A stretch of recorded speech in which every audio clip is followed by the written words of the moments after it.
End gold buyers, మీ కష్టాల్లో నమ్మకమైన మీ ఆత్మీయ నేస్తం.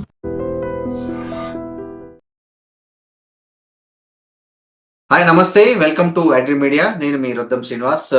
ప్రస్తుతం అమెరికా విధానాలు, వీసా నిబంధనలు ఇలాక గందరగోళం చాలా నడుస్తుంది. ముఖ్యంగా భారతీయ టెకీలు, భారతీయ విజిటర్స్ చాలా ఇబ్బందులు పడుతున్నారు. కొత్త కొత్త నిబంధనలు, కొత్త కొత్త రూల్స్, రోజుకొక ఫీజు విధానం, ఇట్లాంటి చాలా గందరగోళం మధ్య అమెరికా అంటేనే భారతీయులకి అబ్బా అనే ఒక పరిస్థితి నెలకొంది. ఇలాంటి పరిస్థితుల్లో మన ప్రముఖ హైకోర్టు అడ్వకేట్ నాగేశ్వరరావు పూజారి గారు ప్రస్తుతం అమెరికాలో ఉంటున్నారు.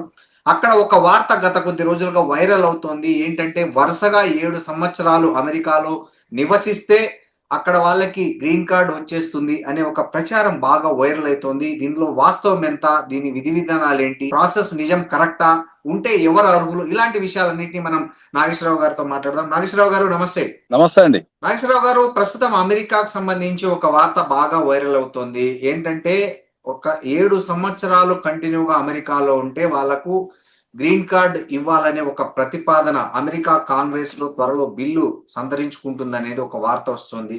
మీరు ప్రస్తుతం అమెరికాలో ఉన్నారు. ఏంటి నిజంగా ఈ వార్తలో నిజం ఎంత, అబద్ధం ఎంత, నిజం ఉంటే దాని విధి విధానాలు ఏంటి?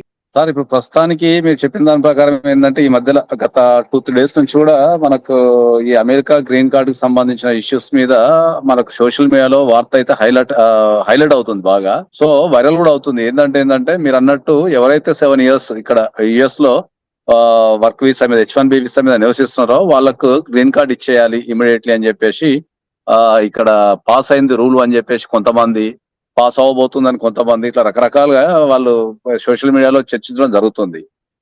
సో ఏంటంటే ఇమిగ్రేషన్ రూల్స్ అనేవి ఏంటంటే వాళ్ళు రివ్యూ చేసుకుంటూ ఉంటారు. కాబట్టి ఇప్పుడు ఏదైతే మనకు వినిపిస్తుందో అది ఓన్లీ ఏంటంటే ఇప్పుడు మనకు భారతదేశంలో కనుక ఏదైనా ఒక చట్టం చేయాలన్నా, ఒక రూల్ మార్చాలన్నా పార్లమెంట్ లో బిల్లు అయితే ఎట్లా ప్రవేశపెడతారో ఇక్కడ కూడా వాళ్ళకున్న ఏదైతే మనకు సభ్యులు ఎవరైతే మనకు ఎంపీలు ఉంటారు కదా, వాళ్ళు కూడా ఏంటంటే కాంగ్రెస్ లో వాళ్ళు కూడా వాళ్ళ ప్రపోజల్ పెడతారు అంతే. సో ఇక్కడ ఉన్న దాని ప్రకారం ఏంటంటే ఈ మధ్య కాలంలో ఒక ఎంపీ గారు ఏంటంటే ఎవరైతే భారతదేశంలో 7 years గా పనిచేస్తున్నారో H1 వీసా మీద వాళ్ళకు గ్రీన్ కార్డు ఇమీడియట్లీ ఇచ్చేయాలి అని చెప్పేసి ఒక బిల్లు ప్రతిపాదించడం జరిగింది. అది అంటే బిల్లు ఎవరైనా పెట్టచ్చు, అంటే ఉన్న ఎంపీలు ఎవరైనా సరే వాళ్ళకి ఏదైనా మైండ్ లో ఒక ఐడియా ఉంటే ఇది ఇంప్లిమెంట్ చేస్తే బాగుంటది కాబట్టి అని ఒక బిల్లు పెట్టే అవకాశం ఉంటది. సో ఆ బిల్లు పెట్టడం జరిగింది అంతే తప్ప అది పాస్ కావటం కానీ ఇంకా రూల్ రావటం కానీ అట్లాంటిది ఏం లేదు. ఎందుకంటే ఇప్పుడు మీరు చూస్తున్నారు కదా, మనకు అమెరికా ఇమిగ్రేషన్ కి సంబంధించి ఎటువంటి వార్త వచ్చినా ఈ మధ్య కాలంలో చాలా వైరల్ అయిపోతున్నాయి.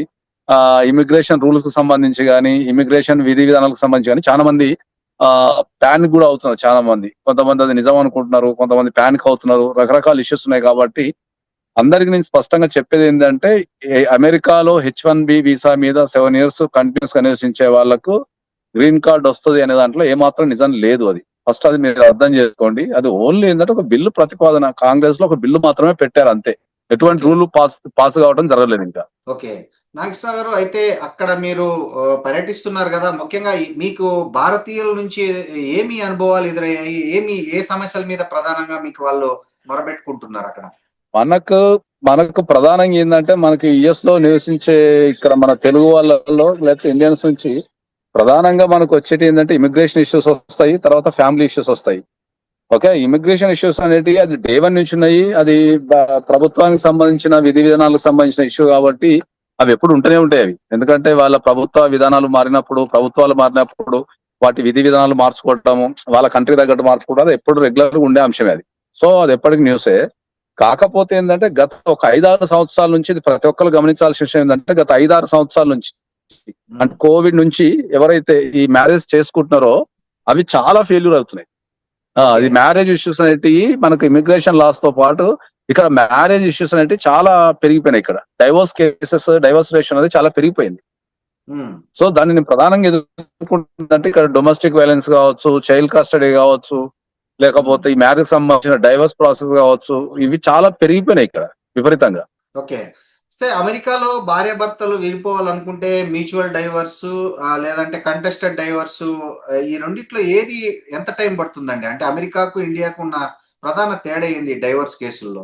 డైవర్స్ కేసులలో ఏంటంటే అమెరికాలో మనకు ప్రధానంగా ఏంటంటే వీళ్ళకి చాలా క్లియర్ గా వాళ్ళకు కొన్ని విధి విధానాలు అనేది రూపొందించుకోవడం జరిగింది. మనకి ఇక్కడ 50 స్టేట్స్ ఉన్నాయి కాబట్టి మాక్సిమం రూల్స్ అంటే ఈ ఫ్యామిలీ లాస్ కు సంబంధించిన maximum rules 70% of the rules all the states same ఉంటాయి. ఒక Okay. 30% ఆఫ్ ద రూల్స్ అది స్టేట్ టు స్టేట్ మారుతూ ఉంటది. ఎందుకంటే ఇక్కడ మనకు ఒక్కొక్క స్టేట్ కి ఒక్కొక్క ఫ్యామిలీ లా ఉంటది. ఆ ఫ్యామిలీ లా అక్కడ ఉన్న రూల్స్ ప్రకారం ఆ స్టేట్ ఆర్గనైజ్ చేస్తుంది ఇక్కడ ఫ్యామిలీ లాస్ ని. ఓకే. కాబట్టి ఇక్కడ భారతదేశంతో కనుక పోల్చుకుంటే మనకు యుఎస్ఏ డివోర్స్ ప్రాసెస్ అనేది చాలా ఈజీ. కాకపోతే ఏంటంటే ఇక్కడ మనకు భారతదేశానికి మళ్ళా ప్లస్ మనకు యుఎస్ఏ డైవర్స్ కి ప్రధానమైన తేడా ఏంటంటే ఇక్కడ వైఫ్ అండ్ హస్బెండ్ కి మ్యారేజ్ అయిన తర్వాత వాళ్ళు సంపాదించిన సంపాదనలో షేర్ ఉంటది కంపల్సరీ. ఓకే. అంటే మీకు అందరికీ అర్థమయ్యేటట్టు చెప్పాలంటే మనకు భారతదేశంలో ఉమెన్ కి రైట్ లేదు హస్బెండ్ ప్రాపర్టీ మీద కానీ హస్బెండ్ సంపాదించిన ప్రాపర్టీ మీద ఏ రకమైన రైట్ లేదు భారతదేశంలో. ఎందుకంటే మనకు మెయింటెనెన్స్ తీసుకోవడము, ఆ అమ్మాయి కూడా పని చేయకుండా ఉంటే మెయింటెనెన్స్ తీసుకోవడము, లేకపోతే ఆ మ్యారేజ్ వల్ల ఏమైనా లాసెస్ అయితే అలిమోనీ కానీ కాంపెన్సేషన్ కానీ తీసుకోవడమే తప్ప ప్రాపర్టీలో రైట్. సో మాకు ఇక్కడ ఏంటంటే మనకు అమెరికాలో ఏంటంటే పెళ్ళైన తర్వాత వాళ్ళు సంపాదించిన సేవింగ్స్ ఏవైతే ఉంటాయో ఆ సేవింగ్స్ లో వైఫ్ కు రైట్ ఉంటది, అట్లాగే హస్బెండ్ కు రైట్ ఉంటది. అంటే ఇంకా క్లారిటీ చెప్పాలంటే ఏంటంటే వాళ్ళు పెళ్ళైన తర్వాత ఎంత సేవింగ్స్ చేశారో దాన్ని ఒక దగ్గర వేసి దాని నుంచి సెరసగం చేసి పంపించడం అనేది జనరల్ రూల్ ఇది. ఇక కొద్దిగా కొన్ని స్టేట్లలో స్టేట్ టు స్టేట్ కొద్దిగా రూల్ మారుతూ ఉంటది, కానీ ప్రాబబ్లీ మొత్తం ఎంటర్ స్టేట్స్ మెయింటైన్ చేసే రూల్ ఇది. సో ఇక్కడ మీకు కంటెస్టెడ్ డైవర్స్ అయినా సార్ చెప్పండి. అక్కడ జరిగే విడాకుల వల్ల ఆస్తుల పంపకం ఎలా జరుగుతుంది? అక్కడ తీసుకునే విడాకులు ఒకవేళ ఎవరైనా మన ఇండియా నుంచి వెళ్ళి అమెరికాలో విడాకులు తీసుకుంటే అవి భారతదేశంలో చెల్లుబాటు అవుతాయా అనేది కూడా క్వశ్చన్. ఇది ఇది ఇది మీరు చాలా వ్యాలిడ్ క్వశ్చన్ అడిగారు. ఇది చాలా మందికి దీని మీద అవగాహన లేదు. ప్లస్ ప్రతి ఒక్కరు దీనిపైన అవగాహన పెంచుకోవాల్సిన బాధ్యత ఉంది. ఎందుకు అంటే ఈ మధ్య కాలంలో ఇటీవలనే సుప్రీంకోర్టు కూడా చాలా స్పష్టంగా తన అభిప్రాయం వ్యక్తం చేయడం జరిగింది. ఏమని అంటే ఏంటంటే మీరు భారతీయులై ఉండి భారతీయ సాంప్రదాయాన్ని పాటించి భారతీయ చట్టాల ప్రకారము లేకపోతే భారతీయ సాంప్రదాయ ప్రకారం మీరు పెళ్లి చేసుకొని మ్యారేజ్ సర్టిఫికేట్ అనేది భారతీయ చట్టాల ప్రకారం మ్యారేజ్ సర్టిఫికేట్ తీసుకున్న తర్వాత మీరు అమెరికాలో దాన్ని డైవర్స్ తీసుకుని దానికి ఎంతవరకు వ్యాలిడిటీ ఉందనే దాని మీద సుప్రీంకోర్టు కూడా తన అభిప్రాయం వ్యక్తం చేయడం జరిగింది. ఎందుకు అంటే అమెరికన్ రూల్స్ వేరు, మన ఇండియన్ రూల్స్ వేరు. కాబట్టి మీరు అమెరికాలో డైవర్స్ తీసుకోవడం వల్ల ఏదో ఒక పార్టీకి అన్యాయం జరుగుతుంది కదా, ఇది ఎంతవరకు సబబు అనేది సుప్రీంకోర్టు వ్యక్తం చేయడం జరిగింది.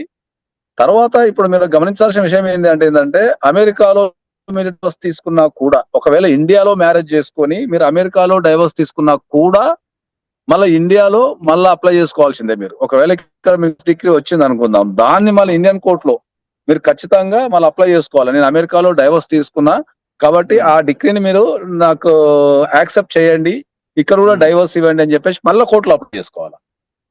అమెరికాలో తీసుకున్న డిగ్రీ అనేది స్ట్రైట్ ఫార్వర్డ్ ఇండియాలో వ్యాలిడ్ ఉండదు. So again you need to go to the court in India.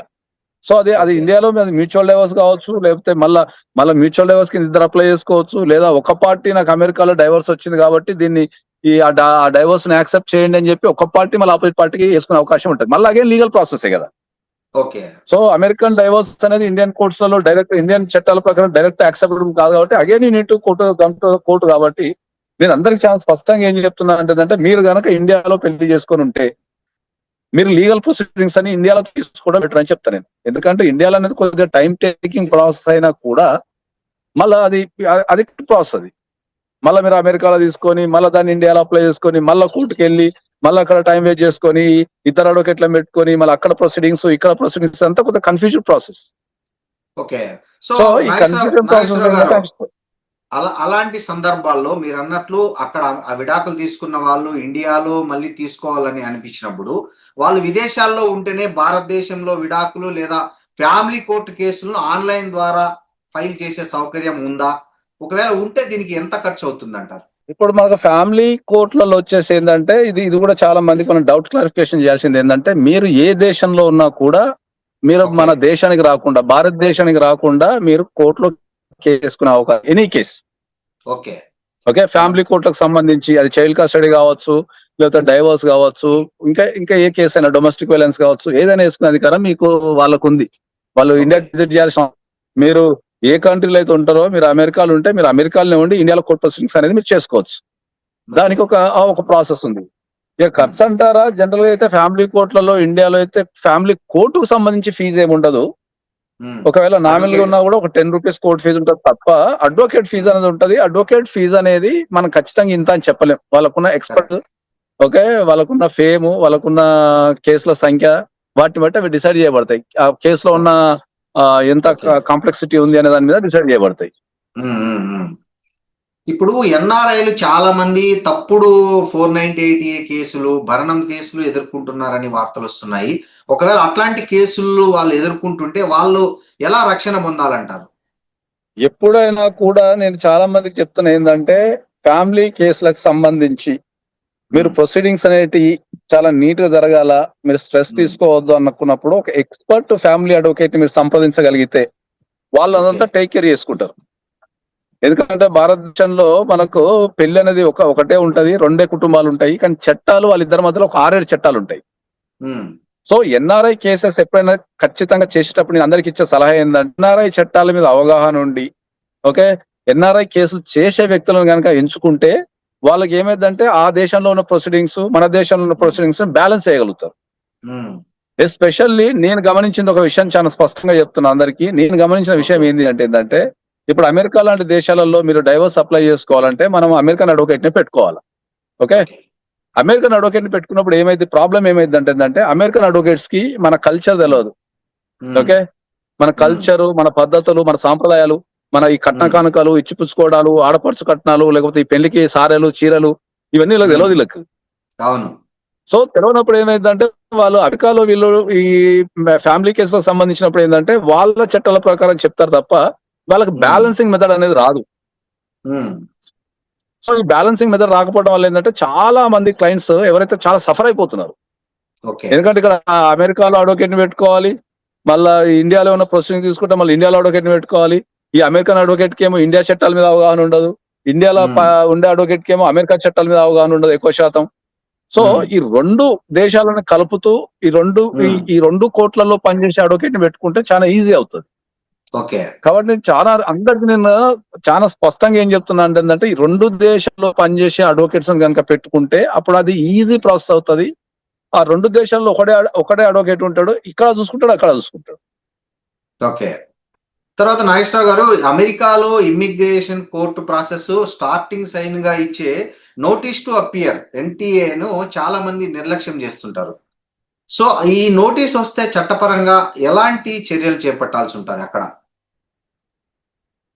అది అమెరికా అయినా, ఆఫ్రికా అయినా, ఇండియా అయినా, ఎక్కడైనా సరే అందరు నేర్చుకోవాల్సింది ఏంటంటే ఒక నోటీస్ వచ్చినప్పుడు ఒక సంబంధిత డిపార్ట్మెంట్ నుంచి, ఒక కోర్టు కావచ్చు, ఒక గవర్నమెంట్ డిపార్ట్మెంట్ కావచ్చు, ఒక అడ్వకేట్ నోటీస్ కావచ్చు, ఏ నోటీస్ వచ్చినా కూడా దానికి కంపల్సరీ ఇగ్నోర్ చేయొద్దు. కంపల్సరీ నోటీస్ రిప్లై ఇవ్వాలి. కోర్టు అయితే కోర్టు అటెండ్ కావాలి. మీకు ఏమైనా భయాలున్నా లేకపోతే అర్థం కాకున్నా ఒక ఎక్స్పర్ట్ అడ్వకేట్ కనుక పెట్టుకోగలిగితే ఎటువంటి నోటీస్ అయినా దాని ప్రాసెస్ ఎక్స్ప్లెయిన్ చేయగలుగుతారు, దాన్ని ఈజీ చేయగలుగుతారు. సో నేను అదే చెప్తున్నాను, ఎందుకంటే చాలా మంది ప్యానిక్ అయిపోతుంటారు. నోటీస్ అనేది మనకు ఇండియాలో నెగిటివ్ వర్డ్ అది, కరెక్ట్. కానీ అది నెగిటివ్ కింద తీసుకోవాల్సిన అవసరం లేదు. నోటీస్ అనేది మనల్ని ఇంకా మనకున్న సమస్యని ఇంకా సులభం చేస్తానికి వచ్చే పేపర్ అని చెప్తాను ఎప్పుడు. సో వచ్చే ఏ నోటీస్ అయినా తీసుకోవాలి, ఆ నోటీస్ లో ఉన్న దాని ప్రకారం అది గవర్నమెంట్ డిపార్ట్మెంట్ సంబంధించిందా, అడ్వకేట్ ఆఫీస్ నుంచి వచ్చిందా, లేకపోతే ఇమిగ్రేషన్ ఆఫీస్ నుంచి వచ్చిందా అని తెలుసుకొని ఒక మంచి అడ్వకేట్ ని కనుక పెట్టుకోగలిగితే వాళ్ళు మీతో అంతా టేక్ కేర్ చేస్తారు. ఓకే. ఇంకోటి నాగేశ్వరరావు గారు, యుఎస్ లో వీసా మోసాలు, గ్రీన్ కార్డ్ స్కామ్ల వల్ల కొంతమంది భారతీయులు అక్కడ అరెస్ట్ అయిన సంఘటనలు మనం చూసాం. అలాంటి నకిలీ కన్సల్టెంట్లు, ఏజెంట్లు బారిన పడకుండా ఉండాలంటే ఎలాంటి జాగ్రత్తలు తీసుకోవాలంటారు? సార్ నేను ఎప్పుడైనా చెప్తున్నా ఏంటంటే ఫస్ట్ నేను పర్సనల్ గమనించింది ఏంటంటే ఫస్ట్ ఎవరైతే క్యాండిడేట్స్ ఉంటారో వాళ్ళకి ఆ వీసాల మీద అవగాహన ఉండాలి. ఫస్ట్ ఏ దేశానికి వెళ్ళినా కూడా, అది అమెరికా కావచ్చు, లేకపోతే యూకే కావచ్చు, ఆస్ట్రేలియా కావచ్చు, న్యూజిలాండ్ కావచ్చు, యూరోప్ లో ఉన్న ఏ కంట్రీ అయినా సరే చాలా మందికి వీసాల మీద దాని ప్రాసెస్ మీద అవగాహన లేదు. ఓకే. చాలా మంది ఏం చేస్తారంటే డిలే చేస్తుంటారు. ఎందుకంటే చూద్దాంలే, ఇంకా 2 years వీసా ఉంది కదా, ఇంకా 5 years వీసా ఉంది కదా, ఇప్పుడు అర్జెన్సీ ఏముందని చెప్పేసి వాళ్ళు నెక్ ఆఫ్ ద మూమెంట్ లో వాళ్ళ ఒక సడన్ డిసిషన్ తీసుకోవడం వల్ల, వాళ్ళకి అర్థం కాకపోవడం వల్ల ఈ ఫేక్ కన్సల్టేషన్ పట్టుకోనో, లేకపోతే వీళ్ళకి ప్రాసెస్ అర్థం కాకనో ఇల్లీగల్ గా ఉండిపోవడము, లేకపోతే ఇట్లాంటివన్నీ చేసి వీళ్ళు అరెస్ట్ కు గురి కావటము, డిపోర్టేషన్ గురి కావటము జరుగుతుంటాయి. సో నేను ఎప్పుడైనా ఎవరికైనా చెప్పేది ఏంది ఇమిగ్రెంట్స్ కి ఏంటంటే, ఎప్పుడైనా సరే నువ్వు ఒక దేశానికి మైగ్రేషన్ అయినప్పుడు ఆ దేశం చట్టాల మీద, ఆ దేశం యొక్క వీసాల మీద నువ్వు అవగాహన పెంచుకుంటే ముందే ప్రిపేర్ కావాలా. ఇప్పుడు F1 మీద వస్తారు. F1 ఉన్నప్పుడే వాళ్ళు నెక్స్ట్ లెవెల్ కి మొత్తం ప్రిపేర్ అయిపోవాలి.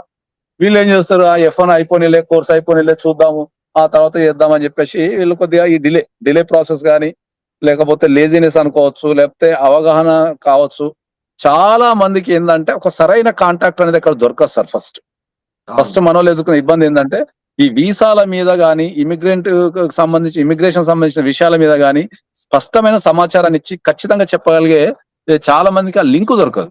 అంటే ఎక్కడ ఉమ్, పోతే కరెక్ట్ దొరకదు. ఉమ్. దాని వల్ల వాళ్ళ యొక్క అవసరాన్ని ఆసరా చేసుకొని ఈ మధ్యవర్తులు కానీ, ఈ ఫేక్ కన్సల్టెన్సీ కానీ వాళ్ళని పైసలు దండుకోవడము, లేకపోతే ఇంకా రకరకాలు చేస్తుంటారు. కాబట్టి ఎవరైనా సరే ఒక దేశానికి మైగ్రేషన్ అయినప్పుడు వాళ్ళు ఖచ్చితంగా ఆ దేశం యొక్క వీసాలు ఏముంటాయి, తర్వాత నెక్స్ట్ ఈ వీసా ఎక్స్పైరీ లోపు దానికి సంబంధించి ముందే ఒక ప్రణాళిక రాసి పెట్టుకుంటే టైం దొరుకుతుంది. దాన్ని ఒక పద్ధతి ప్రకారం చేసుకుంటా పోతే వాళ్ళకి ఈ వీసాలలో ఏ రకమైన ఇబ్బంది రాదు.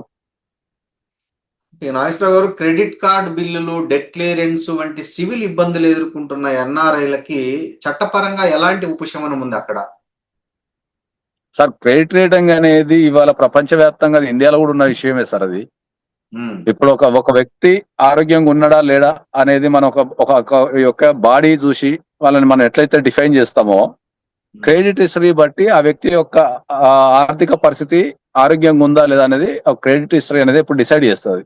అది ఓకే. ఇండియాలో అయినా, యుఎస్ లో అయినా, ప్రపంచంలో ఏ దేశంలో అయినా క్రెడిట్ హిస్టరీ అనేది, లేకపోతే అది మనం సిబిల్ అంటాము, క్రెడిట్ స్కోర్ అంటాము, ఒక్కొక్క దేశంలో ఒక్కొక్క రకాలు పిలుస్తూ ఉంటారు. సో ఎక్కడైనా కూడా ఏంటంటే జనరల్ గా మనకి ఇప్పుడు మనం క్రెడిట్ కార్డులు వాడుతుంటాము. ఆ వాడే దాని మీద కంపల్సరీ మనకు అదుపు ఉండాలని చెప్తాను ఎప్పుడు కూడా. ఎందుకంటే ఇట్ లీడ్స్ టు మనకు అది ఉన్నాయి కదా అని చెప్పి వాడుకుంటా పోతే అది మనకు ఇక్కడ కూడా సేమ్, మనకు అమెరికాలో కూడా ఐపీ పెట్టేస్తారు, తర్వాత ఎగ్గొట్టేస్తారు, రకరకాలు. ఇక్కడ ఎక్కడ ఉండాల్సిన పరిస్థితి అక్కడే ఉంటది. కాబట్టి అది క్రెడిట్ రేటింగ్ అనేది చెడగొట్టుకుంటే, నేను చెప్పేది ఏంటంటే ఇప్పుడున్న సమాజంలో క్రెడిట్ రేటింగ్ అనేది చెడగొట్టుకుంటే బతుకున్న శవం బతుకున్న మనిషి, చచ్చిపోయిన మనిషి లెక్క అన్నట్టు. అంటే వాడు ఉంటాడు కానీ మనకు ఊపిరి ఉండదు. సో క్రెడిట్ రేటింగ్ అనేది ఎక్కడైనా సరే నేను మంచిగా మెయింటైన్ అని చెప్తాను. సరే నాగేశ్వరరావు గారు, ఇంకొక ముఖ్యమైన ప్రశ్న. అక్కడ అంటే డబ్బుల ద్వారా కూడా వీసా కొనుక్కునే ఫెసిలిటీ ఒకటి ఏదో ట్రంప్ గారు ప్రవేశపెట్టినట్లు కూడా వార్తలు వస్తున్నాయి. వన్ టైం పేమెంట్ చేస్తే గ్రీన్ కార్డ్ వస్తుందని కూడా అంటున్నారు. ఎంత పేమెంట్ చేయాల్సి ఉంటుంది ఆ గ్రీన్ కార్డ్ రావడానికి? దానికి ఏమన్నా స్పెషల్ రూల్స్ ఉన్నాయి? ఎవరెవరు అర్హులు దానికి వన్ టైం పేమెంట్ ద్వారా గ్రీన్ కార్డ్ తెచ్చుకోవడానికి? వన్ టైం పేమెంట్ ద్వారా మనకు ట్రంప్ కార్డ్ అని చెప్పేసి ఒకటి ఇమిగ్రేషన్ లో ఒక కొత్త వీసా ప్రాసెస్ చేయటం ఉంది ఇప్పుడు అమెరికాలో. $1 మిలియన్ కనుక మనం గవర్నమెంట్ కి డొనేషన్ చేయగలిగితే, ఓకే, అప్రాక్సిమేట్లీ ఇండియన్ కరెన్సీలో మనకు ఒక 10 crores వేసుకోండి. ఒక 10 crores కనుక మనం అమెరికా గవర్నమెంట్ కి మనం డొనేషన్ చేయగలిగితే దాని కింద గ్రీన్ కార్డ్ ఇచ్చే ప్రక్రియ అనేది ఒకటి జరుగుతుంది. అది సో అది డొనేషన్, అది మనకు తిరిగి రాదు మళ్ళీ ఇంకా. అవును. సో దాన్ని తీసుకుంటే సరిపోతుంది. జనరల్ గా ఎవరైతే డబ్బులు ఉన్న వ్యక్తి ఎవరైతే ఉంటారో ఒక 10 crores కట్టగలిగితే వాళ్ళకి గ్రీన్ కార్డ్ వచ్చేస్తారు డైరెక్ట్. ఎవరైనా దానికి వీళ్ళు ఎవరైనా కట్టచ్చు. ఎవరైనా 18 ఇయర్స్ దాటి ఉండి వాళ్ళ మనీని లీగల్ గా సంపాదించినట్టు ప్రూవ్ చేసుకోవాలి. మళ్ళీ ఇల్లీగల్ సంపాదించిన పైసలు లేకపోతే అట్లా కాదు. నీకు 18 ఇయర్స్ దాటి ఉండి ఆ మనీని, ఆ 10 crores నేను లీగల్ గా ఈ పద్ధతి ద్వారా నేను సంపాదించాలని ప్రూవ్ చేసే డాక్యుమెంట్స్ ఉంటే ఎవరైనా కూడా ఒక $1 మిలియన్ మనకు యుఎస్ గవర్నమెంట్ గనక డొనేషన్ చేస్తే ఖచ్చితంగా మీకు ట్రంప్ కార్డు ద్వారా మీకు గ్రీన్ కార్డ్ వచ్చే అవకాశం ఉంది విత్ ఇన్ 1 year. ఒక వ్యక్తికి వస్తుందా లేకపోతే ఫ్యామిలీకి వస్తుందా? ఇది వ్యక్తికి వస్తుందండి, ఫ్యామిలీకి రాదు. లేదు, ఫ్యామిలీకి ఇవ్వరు. అది ఓన్లీ ఎవరైతే కడతారో ఆ వ్యక్తికి ఇస్తారు. సో 10 కోట్లు కొట్టు గ్రీన్ కార్డు పట్టు అంటారు ఇప్పుడు ట్రంప్ గారు. అట్లా చాలా ఆప్షన్స్ ఉన్నాయి. మనకి EB-5 కూడా ఉంది. EB-5 మీద కూడా నువ్వు ఇక్కడ ఇన్వెస్ట్మెంట్ చేయగలిగితే మీకు అక్కడ కూడా గ్రీన్ కార్డ్ వస్తుంది. అది కొద్దిగా లెంతీ ప్రాసెస్, యావరేజ్ గా ఒక 2 years పట్టే అవకాశం ఉంది. దాని కూడా అరౌండ్ 1 మిలియన్ ఉంటే సరిపోతుంది. 1 మిలియన్ ఉంటే కూడా, కాకపోతే అక్కడ ఇన్వెస్ట్మెంట్ చేస్తాం మనం అంతే. ట్రంప్ కార్డ్ లోనేమో ఇన్వెస్ట్మెంట్ ఉండదు, డొనేషన్ ఉంటుంది. ఇక్కడ EB-5 ఏమో ఇన్వెస్ట్మెంట్ ఉంటుంది. దాని మీద రిటర్న్స్ వచ్చే అవకాశం ఉంటుంది, కానీ అది గ్యారంటీ ఏమి ఉండదు. తక్కువ శాతంలో రిటర్న్స్ వచ్చే అవకాశం ఉంటుంది. దాని అంతా మనం పర్టికులర్ చూడాల్సిన అవసరం లేదు. నాగేశ్వరరావు గారు, ఇంకొకటి భారతీయ స్టూడెంట్స్ ను కలవర పెడుతున్న అంశము, ట్రంప్ గారు ప్రవేశపెట్టినట్టు కొత్త పాలసీ నిబంధన ఒకటి ఏదైతే ఉందంటే, ఏదైతే వాళ్ళు విద్యార్థులు వాళ్ళ కోర్స్ అయిపోయిన తర్వాత OPT పొందాలంటే $1,00,000 పే చేయాలనే ఒక నిబంధన ఒకటి తీసుకొచ్చారు. దీన్ని భారతీయ విద్యార్థులు ఎంతమందికి ఆర్థిక స్తోమత దీన్ని కట్టే స్తోమత ఉంది? అసలు నిజంగా అట్లా కట్టాలని రూల్ వచ్చిందా?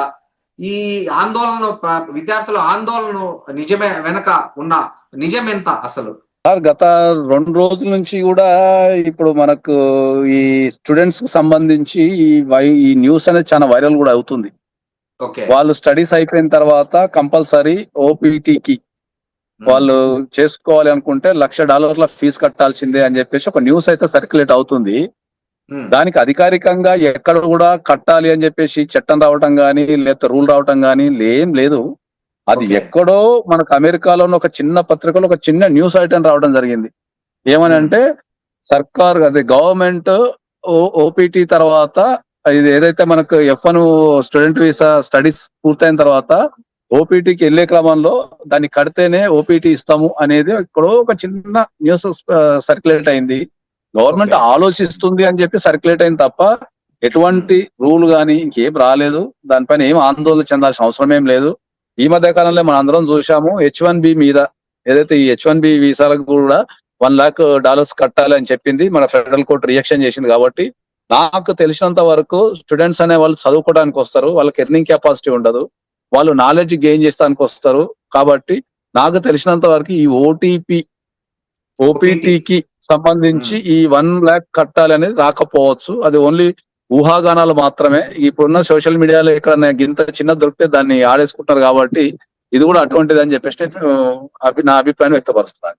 సో భారతీయ విద్యార్థులు భరోసాగా ఉండొచ్చు. అలాంటి ఆందోళన చెందాల్సిన అవసరం లేదంటారు ప్రస్తుతానికి. ఉండొచ్చు. ఎందుకంటే మనకు స్టూడెంట్ వీసా మీద మనకు వాడు ఒక 2 సంవత్సరాలు, ఒక 3 సంవత్సరాలు, 2 సంవత్సరాలు, 1 ఇయర్ కోర్స్ పూర్తి చేసిన తర్వాత ఎవరికైతే ఎర్నింగ్ కెపాసిటీ ఉండదో ఒక ఎర్నింగ్ కెపాసిటీ లేని వ్యక్తిని పట్టుకొని నువ్వు $1,00,000 కట్టండి అనేది అయితే అది నాకు తెలిసినంత సాధ్యం కాదు. అది ప్రాక్టికల్ గా కూడా సాధ్యం కాదు. ఎందుకంటే పని చేయడానికి వచ్చిన వాళ్ళనే H1B మీదనే $1,00,000 కట్టమంటే ఫెడరల్ కోర్టు రియాక్షన్ చేసింది. కాబట్టి ఇది కూడా సాధ్యం కాదు. ఇక కాకపోతే ఇప్పుడు మనకున్న ఈ సోషల్ మీడియా ఎఫెక్ట్ వల్ల ఏంటంటే ఎక్కడ చిన్న న్యూస్ వచ్చినా దాన్ని ప్రధానంగా దాన్ని హైలైట్ చేసేసి కొద్దిగా భయాందోళనలు క్రియేట్ చేస్తున్నారు. కాబట్టి మీరు నిశ్చితంగా ఉండండి. దానికి సంబంధించి నాకు తెలిసినంత వరకు అయితే ఎటువంటి రూల్ అయితే రాదు. కాబట్టి మీరు ఆందోళన చెందకండి. ఓకే అండి. థ్యాంక్ యూ నాగేశ్వరరావు గారు. Thank you very much. Right అండి. Thank you.